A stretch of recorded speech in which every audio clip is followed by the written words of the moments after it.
আল্লাহু ইয়াতাওয়াফাল আনফুসা হিনা মাউতিহা ওয়াল্লাতী লাম তামুত ফী মানামিহা। ভাইয়া শুনতেছেন আপনারা?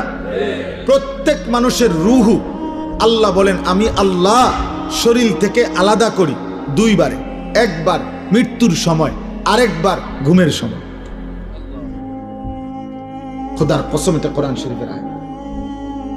আল্লাহ তাআলা বলেন প্রত্যেকবার আমি আল্লাহ, বান্দা যখন ঘুমায় আমি তো চোখে ঘুম দেই, তো আমি ঘুম দেই মানে রুহুটা আলাদা করে তাকে ঘুম পাড়াইয়া দেই। আল্লাহ বলেন আমি আল্লাহ তার শরীর থেকে তার রুহুকে আলাদা করে দেই। এরপরে আল্লাহ বলেন ফায়ুমসিকুল্লাতী কাদা আলাইহাল মাউতু, এই ঘুমের মধ্যে যদি কারো ব্যাপারে মৃত্যুর সিদ্ধান্ত নিয়ে দেই তো রুহুটা রেখে দেই। ওয়ায়ুরসিলুল উখরা ইলা আজালিম মুসাম্মা, যদি আমি আরো কয়দিন পরে মৃত্যু দেব এই ফয়সালা নিয়ে রাখি তো বারবার রুহুটা ফেরত দেই। এটা আমি আল্লাহর ফয়সালা। দোস্ত আমার, বন্ধু আমার, এক ওয়াক্ত নামাজ তোমরা যারা পড়লা না, এরপরে যারা ঘুমায় যাবা এখন গিয়া রাতে, এই ঘুম যদি আর না ভাঙে,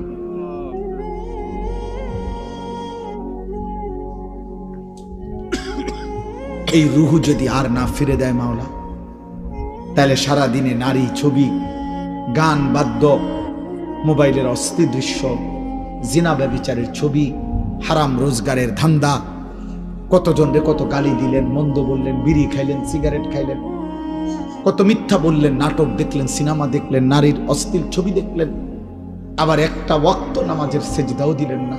এমন নিকৃষ্ট মৃত্যু, আখিরাত কি হবে?